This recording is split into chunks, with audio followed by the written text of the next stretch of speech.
Plus top 10 headlines के प्रायोजक हैं। 10th 12th फेल व कंपार्ट स्टूडेंट बचाएं अपना साल थ्रू NIOS। संपर्क करें सनब्राइट एकेडमी, सीगरा व पांडेपुर, वाराणसी।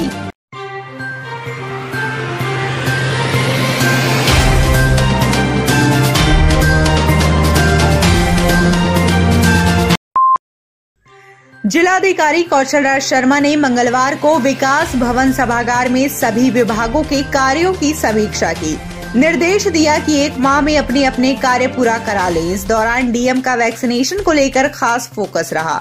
इसके लिए उन्होंने सभी MOIC के साथ छूटे हुए लोगों की सूची तैयार कर रोजगार सेवकों, आशा, ANM, लेखपाल, सचिव के सहयोग से प्रतिदिन हर गांव में कैंप लगाकर 100% वैक्सीनेशन कराने को कहा है। बता दें कि प्रधानमंत्री ने भी देश के हर जिले में 100% वैक्सीनेशन कराने का लक्ष्य अधिकारियों को दिया है। गाजीपुर की ओर से वाराणसी आ रही प्राइवेट बस नेशनल हाईवे 31 पर चौबेपुर थाना अंतर्गत शाहपुर गांव के समीप सड़क से नीचे उतरकर पलट गई। मंगलवार शाम 5 बजे हुए हादसे में दर्जन भर यात्री घायल हुए हैं। प्राइवेट बस के पास लेने के चक्कर में यह हादसा हुआ, जिसके बाद बस में सवार यात्रियों की चीख पुकार सुन आसपास के ग्रामीण मौके पर पहुंचे। घटना की सूचना मिलने पर चौबेपुर थाने की पुलिस भी पहुंच गई और यात्रियों को बाहर निकाला गया। बस में सवार 35 यात्रियों में लगभग 12 यात्री मामूली चोट से चोटिल हुए हैं। 34वीं वाहिनी PSC वाराणसी के परेड ग्राउंड पर सोमवार से शुरू उत्तर प्रदेश पुलिस की 5 दिवसीय वॉलीबॉल क्लस्टर के विभिन्न खेल प्रतियोगिताओं के दूसरे दिन मंगलवार को भी वॉलीबॉल सहित कई अन्य खेल प्रतियोगिताओं का आयोजन किया गया।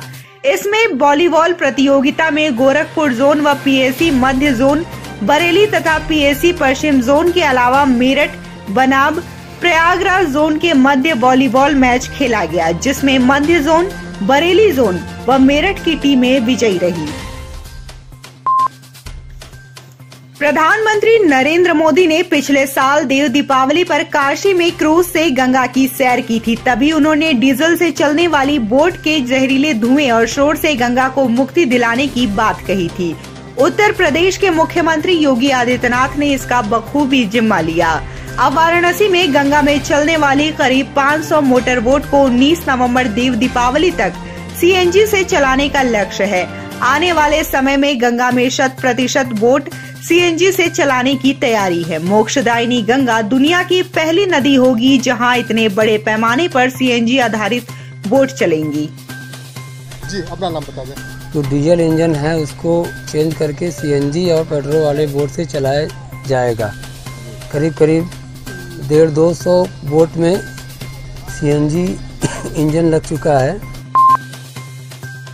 सूर्योपासना का महापर्व डाला छठ को देखते हुए महापौर मृदुला जायसवाल खुद मंगलवार को नगर स्वास्थ्य अधिकारी डॉक्टर NP सिंह के साथ गंगा घाटों सहित अन्य स्थानों पर साफ सफाई व तैयारियों का जायजा लेने पहुंची। गंगा के जलस्तर में वृद्धि के बाद घटाव से घाटों पर सिल्ट और गंदगी की समस्या अभी बनी हुई है। इस बीच भैंसासुर घाट पहुंची महापौर तब दंग रह गई जब उनकी गाड़ी के पीछे ही कूड़े का अंबार लगा दिखा। इस पर उन्होंने साथ चल रहे अधिकारी को साफ सफाई के लिए पुख्ता बंदोबस्त कराने का आदेश दिया।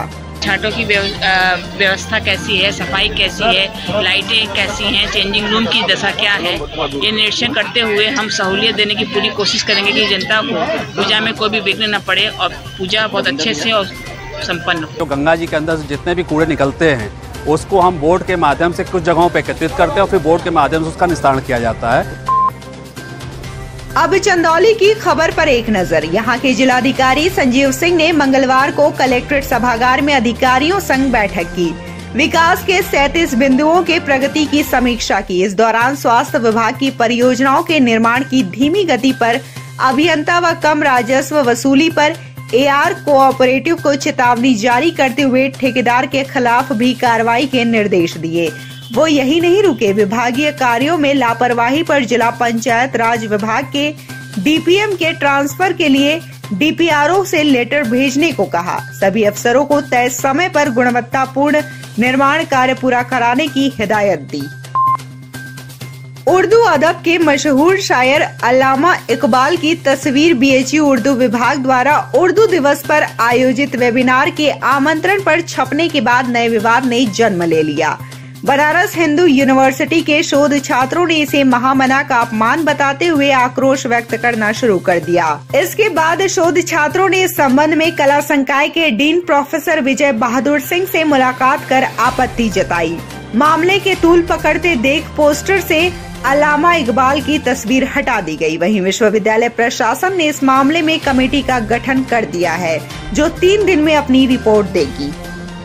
उसमें सबसे बड़ा घोर आपत्तिजनक तो विषय ये था कि जो काशी हिंदू विश्वविद्यालय के परम पूज्य संस्थापक रहे हैं महामना पंडित मदन मोहन मालवीय जी, ये विश्वविद्यालय के इतिहास में पहली बार हो रहा है कि महामना की तस्वीर को पोस्टर से गायब किया गया।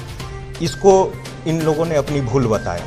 उसके बाद जो सबसे बड़ी गलती इन लोगों ने ये की, जो पाकिस्तान के जो सैद्धांतिक निर्माता जो मोहम्मद इकबाल थे, उनकी पोस्टर पे 2-2 जगह इन्होंने तस्वीर छपवाई। उन लोगों ने भी बहुत घोर आपत्तिजनक भाषा का भी प्रयोग उस वेबिनार में कर रहे थे, जो कि न सिर्फ सांप्रदायिक माहौल को बिगाड़ने, सामाजिक सौहार्द को बिगाड़ने का प्रयास है, अपितु शैक्षणिक गतिविधियों की आड़ में जो है अपना मजहबी एजेंडा सेकने की कोशिश है। तो हम चाहते हैं कि काशी हिंदू विश्वविद्यालय का कला संकाय के जो डीन साहब हैं उन पर कार्रवाई करें। हम उनको पत्रक सौंपने आए थे और उन्होंने सुनिश्चित करने की बात की है कि हम कमेटी बना के कार्रवाई सुनिश्चित करेंगे। अगर 2-3 दिनों के अंदर कोई कार्रवाई नहीं हुई तो हम आंदोलन को छात्र यहाँ के बाध्य होंगे, ताकि जो विश्वविद्यालय का माहौल है वो शांत रहे और सुव्यवस्थित रूप से शैक्षणिक गतिविधियों के उसी प्रकार चलती रहे जैसे पहले चलती है। देश में डाला छठ का महापर्व 10 नवंबर को मनाया जाएगा। वाराणसी में भी इस पर्व के लिए पूजा में इस्तेमाल होने वाली वस्तुओं व फल फूल के हर तरफ बाजार सज गए हैं। छठ पूजन के दौरान खासकर छठी मैया को पसंद 6 फलों को खरीदने के लिए व्रती महिलाएं बाजारों में उमड़ रही है। इसके अलावा सूप और दौरा भी खरीदा जा रहा है। इस वर्ष बाजार में सभी फलों के दाम महंगाई के कारण आसमान छू रहे हैं। अब चूंकि इस बड़े पर्व के प्रति लोगों की इतनी गहरी आस्था जुड़ी है कि किसी के लिए भी इस पूजा से मुंह मोड़ पाना संभव नहीं है। वाराणसी स्मार्ट सिटी के अंतर्गत बनारस के सबसे हाईटेक घाट खिड़किया घाट को पुनर्विकसित कर एक नया पर्यटन डेस्टिनेशन बनाने का काम तेजी से चल रहा है। साथ ही नावों के लिए CNG gas filling station, tourist Varanasi smart city द्वारा इसके अलावा एवीडी एरिया का पुनर्विकास, कल्चरल अपलिफ्टमेंट व काशी को और सुरक्षित बनाने के लिए एडवांस सर्विलांस कैमरा आदि पर भी विस्तृत रूप से कार्य किया जा रहा है, जिसका मंगलवार को मंडलायुक्त दीपक अग्रवाल ने स्थलीय निरीक्षण किया। यहां उन्होंने खिड़किया घाट पुनर्विकास परियोजना के लिए कार्यदायी संस्था व संबंधित विभागों से विभिन्न बिंदुओं पर चर्चा की। मंडलायुक्त ने बताया कि इस परियोजना का कार्य अपने अंतिम चरण में है और पूरा प्रयास है कि 30 नवंबर तक इस कार्य के पहले फेज को पूरा कर लिया जाएगा। आदमी गाड़ी पार्क करेगा वो कहाँ तक कब तक वो कहाँ का दे रहे हो? परमानेंट का बताऊँ, टेम्परी का बात तीन लोगों के लिए परमानेंट में कितना चौड़ा? खिड़किया घाट का रीडेवलपमेंट कार्य चल रहा है, जो अब अपने अंतिम चरणों में है और हम लोग इसको प्रयास कर रहे हैं कि 30 नवंबर तक इस कार्य को फर्स्ट फेज को समाप्त कर दें और यहाँ पर जो काशी में लाखों करोड़ों श्रद्धालु और पर्यटक आते हैं उनको एक नई सुविधा और नया इंफ्रास्ट्रक्चर माननीय प्रधानमंत्री जी के और माननीय मुख्यमंत्री जी के मार्गदर्शन में जो वक्त काशी का पूरा एक कायाकल्प चल रहा है, उस दिशा में खिड़किया घाट को उनको समर्पित कर दें। प्रधानमंत्री नरेंद्र मोदी के ड्रीम प्रोजेक्ट काशी विश्वनाथ धाम का काम अपने अंतिम चरण में है। प्रशासन ने इसे पूरा करने के लिए 5 दिसंबर तक का लक्ष्य रखा है। मंदिर परिसर का मुख्य द्वार, सरकारी कार्यालय और धर्मार्थ बिल्डिंग सभी बनकर तैयार हैं। तकरीबन 800 करोड़ की लागत से बन रहे इस प्रोजेक्ट की आधारशिला 2019 में स्वयं प्रधानमंत्री ने ही रखी थी। कमिश्नर दीपक अग्रवाल ने बताया कि पूरा प्रयास है कि काशी विश्वनाथ धाम के काम को 30 नवंबर से 5 दिसंबर तक पूरा कर लिया जाए। इस साल सामान्य से अधिक बारिश और बाढ़ के कारण वाराणसी में कई बार गंगा का जल स्तर बढ़ा है। इसके कारण घाट पर कार्य करने में थोड़ी दिक्कतें आ रही हैं। फिर भी हम प्रयासरत हैं कि तय समय पर काम पूरा कर लिया जाए। 30 नवंबर या 5 दिसंबर तक उसका पूर्ण कर लें। इस बार सामान्य से अधिक बारिश के कारण जल स्तर जो गंगा का है वो थोड़ा सा बढ़ा हुआ है, जिसके कारण घाट में हम लोग को कार्य करने में कुछ दुश्वारी हो रही है, लेकिन फिर भी हम लोग प्रयासरत हैं कि मैक्सिमम 5 दिसंबर तक उस कार्य को भी पूर्ण कर लें।